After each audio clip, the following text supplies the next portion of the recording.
Antes de tudo vos entreguei o que também recebi, que Cristo morreu pelos nossos pecados segundo as Escrituras, e que foi sepultado e ressuscitou ao terceiro dia, segundo as Escrituras. 1 Coríntios capítulo 15, versos 3 e 4. Nosso Deus e Pai, bendito, mais uma vez, ó Deus, nos reunimos nesta noite. Sim, Senhor, nos reunimos porque entendemos que é a Tua vontade que nós nos reunamos e que ouçamos a Tua palavra, entendendo que o Senhor, pelo Teu Espírito, a aplicará em nossos corações. Ó Senhor, nosso Deus, há tantas falhas em nós, muitas falhas, ó Deus, inúmeras, não temos condições de contar. Mas, como diz a Tua palavra, o caminho do justo é como a luz da aurora, que vai brilhando até ser dia perfeito. É isso, ó Deus, que nós almejamos e ansiamos, que nós cresçamos na graça e no conhecimento de nosso Senhor e Salvador Jesus Cristo, e sendo assim, ó Deus, venhamos glorificar a Ti a cada dia mais, entendendo que só conseguimos glorificar o Senhor, ó Deus, se fizermos aquilo que lhe agrada. Olha para nós nesta noite, fala aos nossos corações, em nome do Senhor Jesus. Amém. Esta semana eu percebi que eu tive uma fraqueza espiritual. Como eu estou trabalhando fora, teve alguns momentos em que eu deveria estar lendo a palavra, orando, me trancando no meu quarto quando deveria, como deveria, alimentando-me a mim mesmo, enchendo-me do Espírito Santo para ter forças para resistir o dia mau. O Senhor disse isso: prepara-te para o dia mau. O dia mau ele vem para todos. Nós não estamos neste mundo aqui em um campo de força, como cristãos que, por exemplo, estamos em um determinado lugar em que nenhum mal pode invadir. A verdade é que o nosso coração, ele já é mau. A Bíblia diz que ele é corrupto, ele é desesperadamente corrupto, é dele que procede os maus desígnios, e também diz em Tiago que cada um é tentado pela sua própria cobiça, ou seja, o diabo, ele tenta sim as pessoas, mas ele tenta segundo a sua cobiça. Aquilo que o diabo percebe que você está desejando, é aí que ele vai investir pesado para ver você desmantelado. Ele não se agrada de nos ver fazendo a vontade de Deus, porque ele não consegue. Ele é mau, ele é perverso, ele é homicida e nunca se firmou na verdade, porque nele não há verdade. Foi o que Jesus disse lá no Evangelho de João. Então ele tenta os filhos de Deus, ele odeia os filhos de Deus e ele dará o máximo de si para ver os filhos de Deus arruinados, sem comunhão, escandalizando, vivendo de forma desprezível e execrável. Contudo, nós cristãos sabemos que nós temos a palavra de Deus. E Jesus disse que a palavra de Deus nos alimenta. Quando ele disse: não só de pão viverá o homem, mas de toda a palavra que procede da boca de Deus, ele comparou a palavra de Deus com o alimento que nutre a nossa alma e nos fortalece. E a palavra de Deus, ela tem ensinos a respeito de como nós devemos viver aqui neste mundo.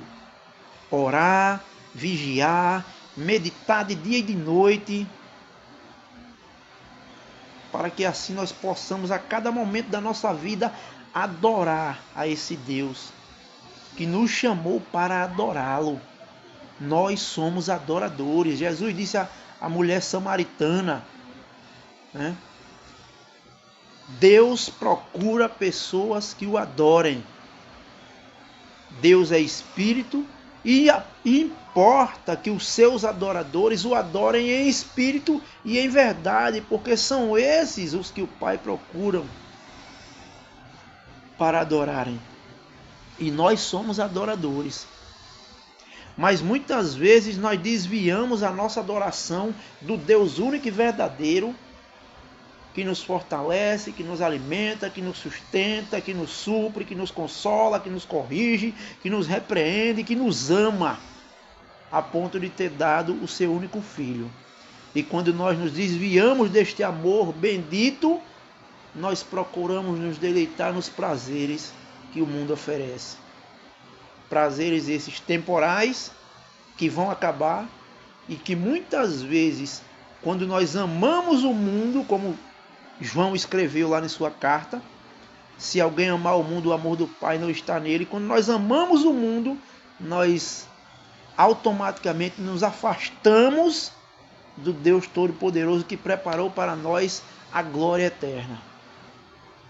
Ele preparou o mundo para que os homens habitassem nesse mundo e vivessem para ele. Mas a partir de Adão, na queda lá no Éden, o homem perdeu essa oportunidade. Ele foi expulso do jardim. O Senhor disse a ele: certamente morrerá, e ele morreu.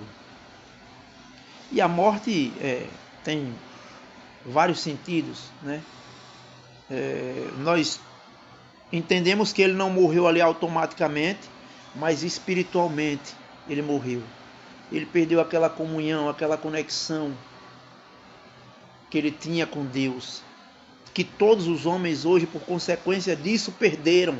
As pessoas olham para Deus como um ser que está em algum lugar fazendo alguma coisa para que tudo possa dar certo, e não é isso. A palavra de Deus não mostra que Deus é isso. Deus, ele está no seu trono, governando todas as coisas e dando a cada um segundo as suas obras. Deus não é um Papai Noel que está lá em cima apenas para abençoar. Não. Ele corrige, ele disciplina, ele repreende, ele açoita, ele castiga, ele mata. E ele faz com o homem o que ele bem quer e entende, porque ele é Deus. Eu não aceito esse Deus. Problema seu. Eu aceito. Eu aceito. É esse Deus que eu quero para mim. Eu não quero um Deus bobão, que eu possa enganá-lo, que eu possa manipulá-lo. Ainda que o meu coração deseje isso, a minha mente diz: não. Esse meu Deus, ele é superior sobre tudo e sobre todos. Ele é o Deus eterno. Ele é onipotente. Não há ninguém nem nada poderoso como ele. Ele é onipresente, está em todos os lugares ao mesmo tempo. Ele é onisciente, ele conhece todas as coisas e as mais profundas intenções do coração humano. Davi disse: se eu subo aos céus, ele lá está. Se eu desço no mais profundo abismo, lá está também. Se esse é o meu Deus, eu não quero outro. Esse é magnífico.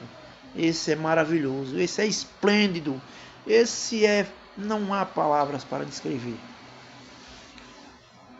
Então, entendendo isso e a grandeza desse Deus, né? Certa feita um irmão falando a respeito desse Deus, dizendo que chegou um determinado irmão questionando, dizendo: antigamente o Senhor manifestava os seus milagres, as suas maravilhas no meio do seu povo de forma tão magnífica, como no caso de Daniel, que livrou ele da cova dos leões, como no caso de Sadraque, Mesaque e Abednego, que livrou eles da fornalha de fogo, e tantas outras atitudes mais, tantas outras ações mais de Deus na vida do seu povo, que maravilharam a mente de muitos cristãos que leram essas histórias, que estão nas Escrituras.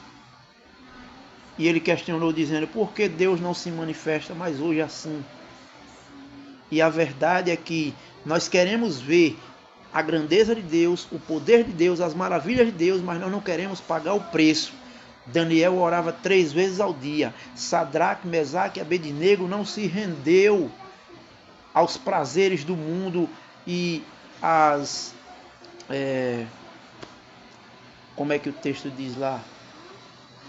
A comida do rei, né? As iguarias. Não, eles se posicionaram. Eles não se prostraram diante daquele a quem Nabucodonosor queria que se prostrasse, que era a si mesmo, a sua estátua. Eles disseram, não, nós temos um Deus. Nós conhecemos o nosso Deus. Então, ele é o único digno de adoração. Nós não podemos adorar. Então o rei disse, ou vocês adoram ou vocês morrem. E eles disseram, nós não vamos adorar. Vai tocar a trombeta e vocês, se vocês não adorarem, eu vou jogar vocês na fornalha dentro. E eu quero ver qual é o Deus que vai livrar vocês da minha mão. Então eles responderam, quanto a isso, ó rei, não precisamos lhe responder. Quanto ao que você falou aí agora, qual é o Deus que vai nos socorrer, quanto a isso nós não precisamos lhe responder. Mas fique sabendo, ó rei, nós não nos dobraremos diante da imagem. Tocou as trombetas, eles não se dobraram e foram lançados na fornalha. Contudo, os leões não tiveram poder. Aliás, eu estou trocando aqui. Contudo, o fogo que foi aceso 7 vezes mais para que pudesse queimar eles, não teve poder sobre eles. Por que isso? Não é porque eles se tornaram homens de aço. É porque quem tem poder sobre a vida e sobre a morte é Deus. O fogo não é nada se o Senhor não permitir com que o fogo tenha a sua ação de queimar uma pessoa. Então, se nós queremos viver vidas bem posicionadas, vidas resistentes, que conseguem passar pela tribulação, pelas provações, pelas tentações e não cair, nós devemos buscar esse Senhor a cada momento. Nós devemos meditar, orar, fugir da aparência do mal, vigiar, congregar e tantas outras coisas mais que a palavra nos ensina. E a minha oração é para que a minha casa entenda isso. E que certamente, agindo assim, nós provaremos qual seja a boa, agradável e perfeita vontade de Deus em todos os momentos da nossa vida.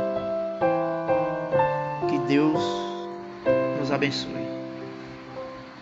Ao lembrarmos do teu nome, Jesus Cristo, não podemos esquecer do teu amor, que te trouxe a este mundo arruinado, pra morrer pelo mais pobre pecador. Ninguém mais havia de tão digno para libertar o pecador. O Cordeiro de Deus puro, sem pecado, pôde dar-nos tanto amor. Nossas almas mergulhadas em tristeza despertaram tua nobre compaixão. Tuas ternas mãos marcadas alcançaram este povo que é tua possessão. Ninguém mais tão digno para libertar o pecador. O Cordeiro de Deus puro, sem pecado, pôde dar-nos tanto amor. Ninguém mais podia nos dar novo alento. Ninguém mais podia numa cruz morrer. Para nos salvar deixaste tua glória, e tal glória vamos logo conhecer.